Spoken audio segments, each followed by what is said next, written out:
Olá pessoal, hoje nossa aula é de sistema nervoso. Os objetivos dessa aula são descrever e compreender os aspectos histológicos do nervo, descrever os aspectos histofisiológicos do cérebro e do cerebelo.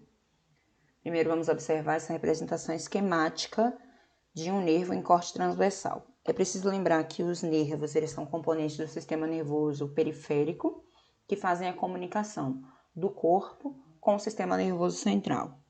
As fibras nervosas, elas estão envoltas por tecido conjuntivo, que formam 3 camadas.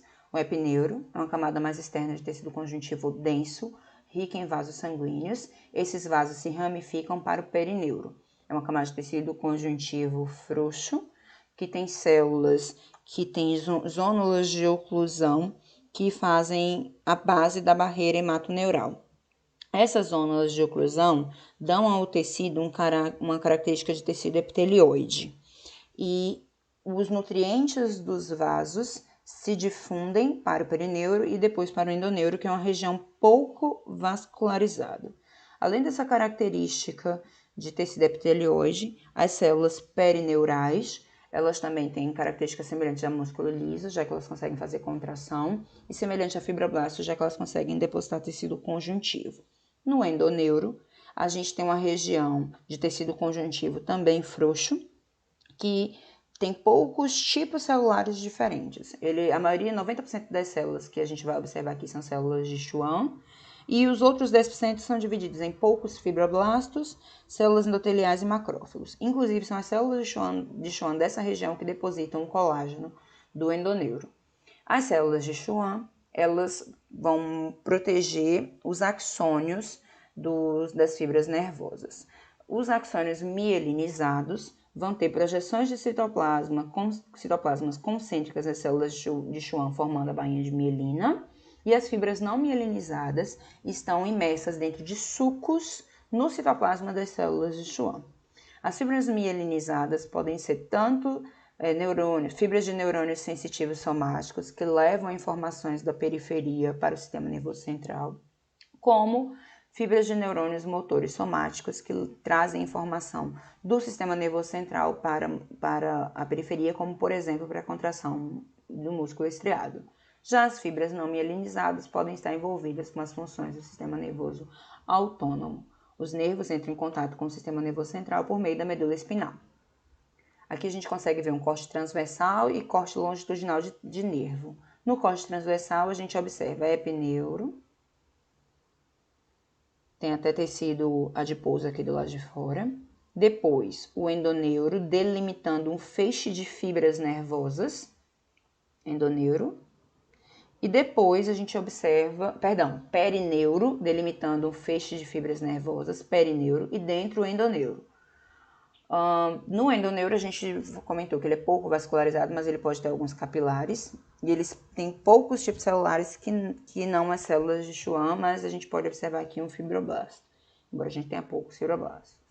Os axônios dessa região são mielinizados e a gente consegue notar a bainha de mielina como essa região clara, já que ela grande parte dela é composta por tecido lipídico, que não é bem corado com hematoxilina e eosina.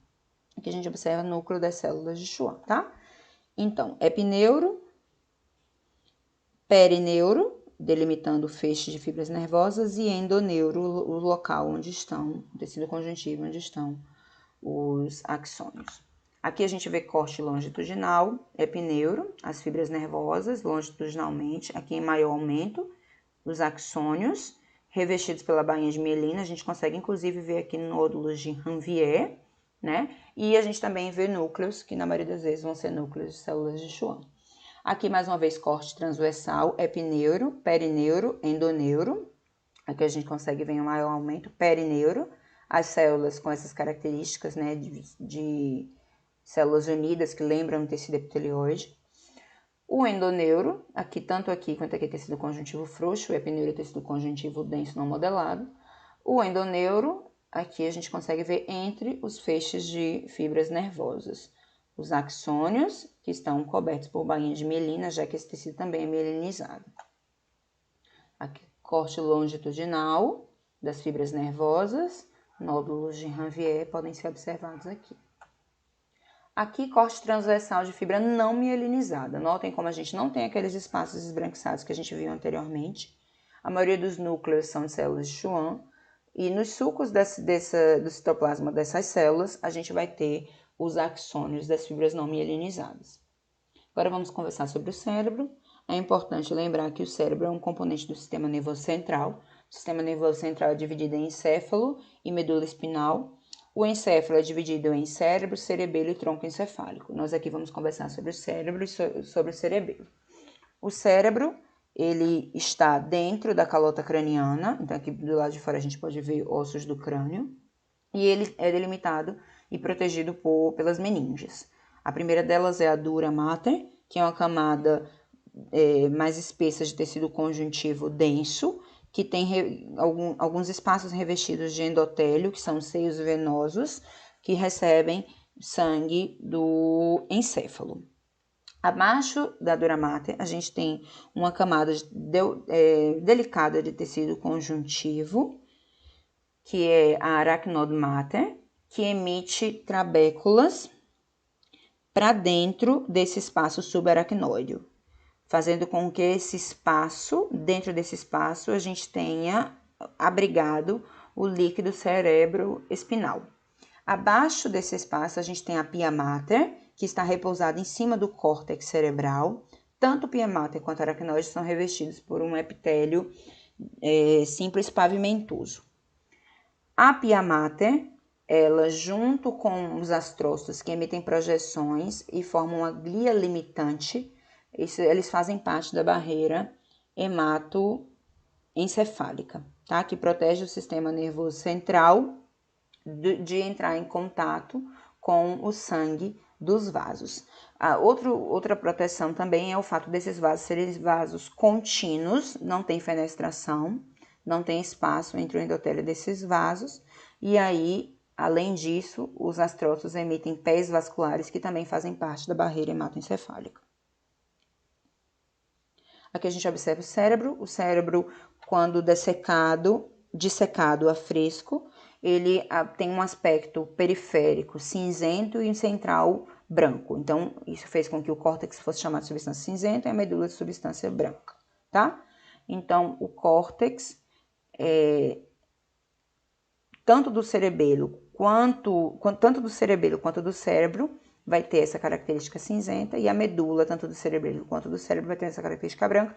Na medula espinal, aí a gente tem o inverso dessa organização. Na substância branca, a gente pode encontrar núcleos de substância cinzenta no cérebro. Aqui a gente nota a característica histológica. Histologicamente, a substância cinzenta ela tem um aspecto mais compacto. A substância branca tem um aspecto mais fibrilar, mas a grande diferença é que na substância cinzenta a gente vê os corpos celulares dos neurônios, tá? Na substância cinzenta estão presentes corpos celulares dos neurônios, axônios, dendritos, células da glia e vasos sanguíneos. O fato da gente ter axônio e dendrito nessa região faz com que ela seja o único local onde a gente tem sinapse, tá bom? Já a substância branca tem apenas axônios, células da glia e vasos sanguíneos. As células da glia com HL elas só são distinguíveis pelos seus núcleos. Então a gente observa aqui três tipos de células da glia.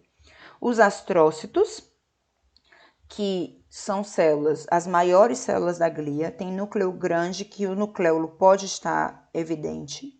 Os oligodendrócitos são células pequenas com núcleos esféricos e compactos. E as células da micróglia, que são células com núcleo também compacto, mas achatado. Elas são as menores células da glia. E mais uma vez a gente observa a característica compacta da região do córtex e a característica fibrilar da substância branca. No córtex também a gente nota os corpos celulares dos neurônios, que a gente não nota na substância branca, onde a gente só observa células da glia. Vasos sanguíneos podem estar presentes nas duas regiões. O córtex do cérebro pode ser dividido em 6 camadas. A primeira camada é chamada de camada molecular. É uma camada que consiste em fibras. A maioria tem um trajeto paralelo à superfície e tem um número relativamente pequeno de células que podem ser células da glia ou células cajal horizontais, ocasionais. Abaixo, na segunda camada, a gente observa a camada granulosa externa. Essa camada granulosa externa, ela consiste principalmente em células piramidais pequenas e células granulosas, que também pode ser chamada de células estreladas. Na terceira camada, a gente tem a camada piramidal externa. Nela, a gente encontra células piramidais de tamanho médio, tamanho intermediário, né? E que, pelo fato de elas serem maiores, dá para ver o formato piramidal mais típico. A próxima camada é uma camada de células granulosas, mais uma vez. Então, mais uma vez, a gente pode observar células pequenas, que também pode chamar de células estreladas. Na quinta camada, a gente observa a camada piramidal interna, onde a gente tem células com formato piramidal, mas células grandes. As maiores células piramidais, inclusive, são as células de Betsy, estão localizadas na região motora do córtex, tá? E a última camada é a camada multiforme, porque a gente tem células em vários formatos, ela também pode chamar de camada polimórfica, por causa disso, e a maioria das células é fusiformes. E abaixo a gente tem substância branca. Aqui a gente consegue notar os diferentes tipos celulares presentes no córtex. Então, a gente tem os astrócitos. Primeiro a gente tem os neurônios, são as células mais importantes, e as células da glia que ajudam na manutenção desses neurônios. Os astrócitos, como eu falei, eles podem emitir projeções para a pia mater, formando a glia limitante, ou emitir projeções para os vasos, formando os pés vasculares. E com isso eles se comunicam os nutrientes, eles transportam os nutrientes para os axônios. Dessa forma, eles são responsáveis por fazer um suporte físico e metabólico dos neurônios do sistema nervoso central. Essas células, os astrócitos, eles podem ser divididos em astócitos prostoplasmáticos, que estão presentes na substância cinzenta, e astócitos fibrosos, que estão presentes na substância branca.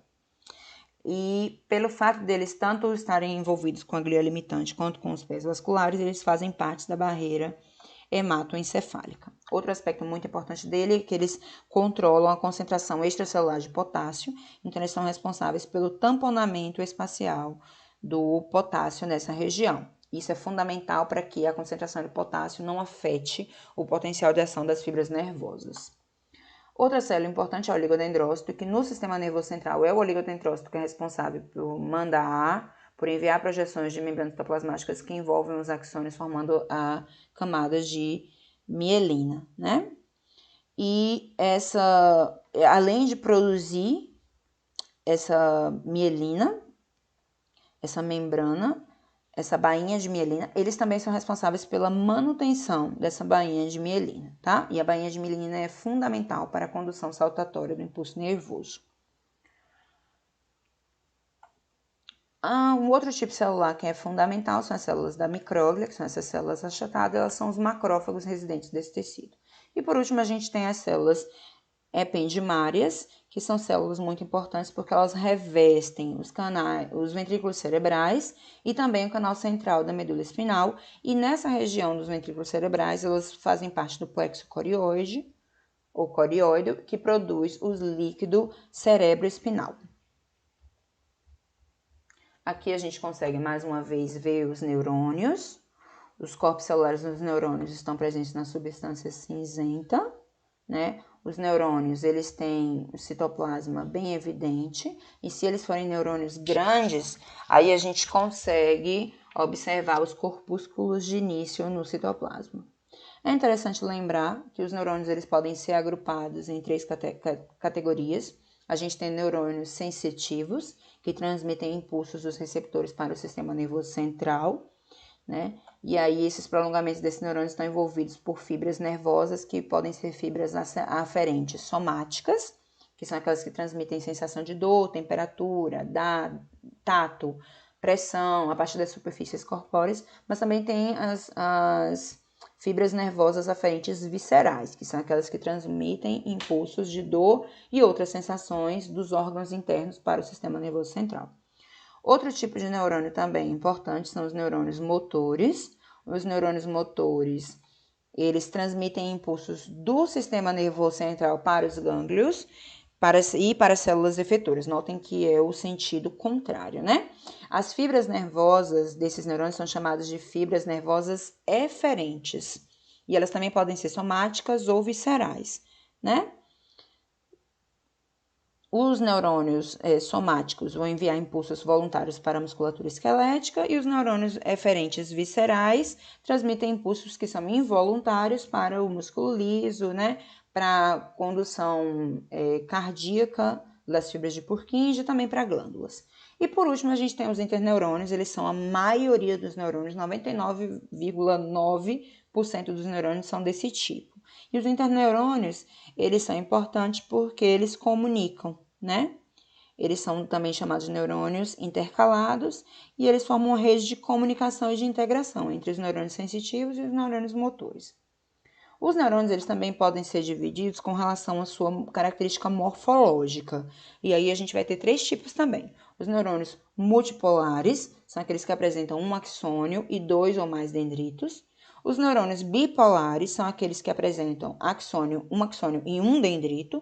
E os neurônios pseudo-unipolares ou unipolares que apresentam um prolongamento, que é um axônio que sofre bifurcação.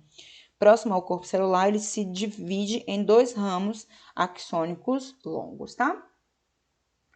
Agora começando a falar das células da glia, mais uma vez, a gente tem os astrócitos. Como eu falei para vocês, a gente tem os astrócitos protoplasmáticos, que estão presentes na substância cinzenta. Eles têm prolongamentos curtos e muito ramificados, e eles também fazem, né, a projeção de comunicação por meio dos pés vasculares, né, a manutenção tanto física quanto nutricional dos axônios.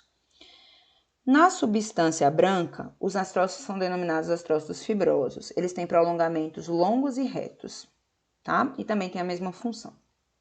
Aqui, mais uma vez, essa coloração é uma coloração por metal, tanto essa quanto essa são as únicas colorações que permitem que a gente visualize essas projeções, os prolongamentos, já que com HE a gente não consegue notar os prolongamentos.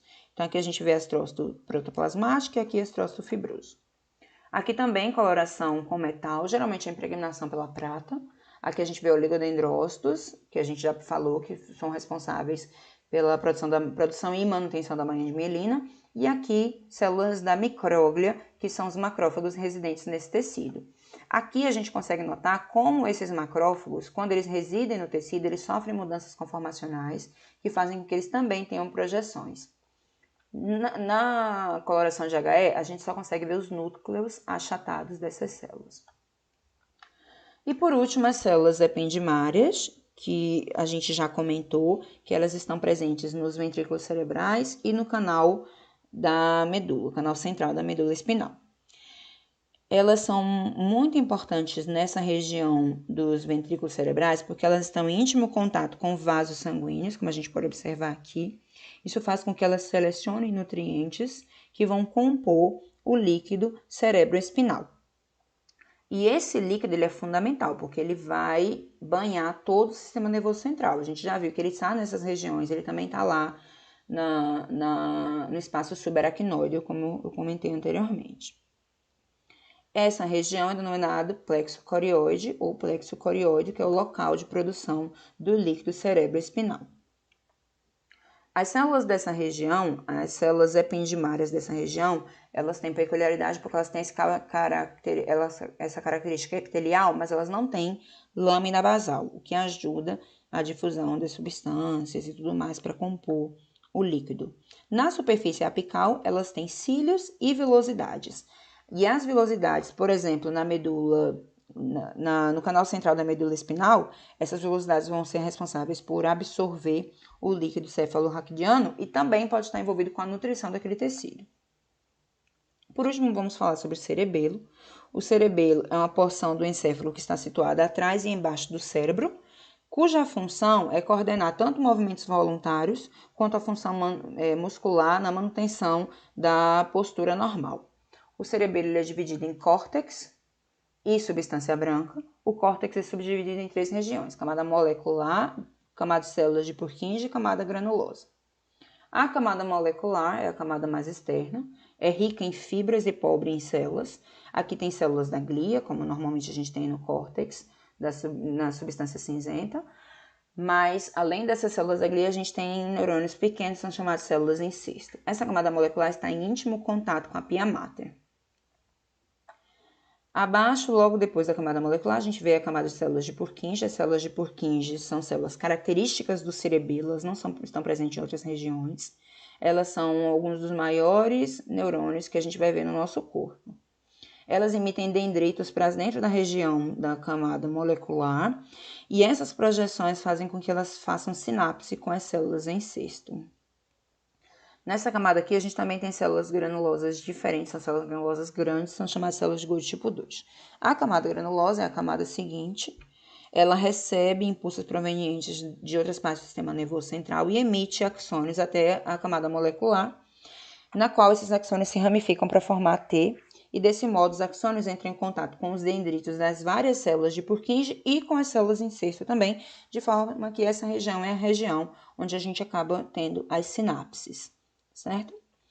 A gente também pode observar na região de células granulosas espaços mais corados, que são denominados glomérulos. E esses espaços dos glomérulos, nesses espaços a gente observa fibras aferentes, são chamadas fibras aferentes musgosas, estabelecendo contato com as células granulosas nas áreas levemente coradas. Então, nessa região a gente vê contato das fibras musgosas. E, como eu falei, a gente pode também, nessa camada de células de Purkinje, encontrar as células de granulosas maiores, são as células de Golgi tipo 2. Aqui, mais uma vez, camada molecular, granular, substância branca. Esse é o córtex, essa é a substância branca. Córtex, substância branca. Aqui, por último, mais uma vez, camada de células de Purkinje, com os corpos celulares das células de Purkinje, os dendritos vão para a camada molecular, os axônios vão para a camada granular. As células maiores, que são granulosas maiores que estão nessa região, que são as células de Golgi tipo 2, e células granulosas e células moleculares, camada granular ou granulosa e camada molecular, onde a gente observa os dendritos das células de Purkinje, né, formando essas arborificações nessa região, para que aqui ocorram as sinapses. Essa é a bibliografia sugerida para essa aula. Até a próxima!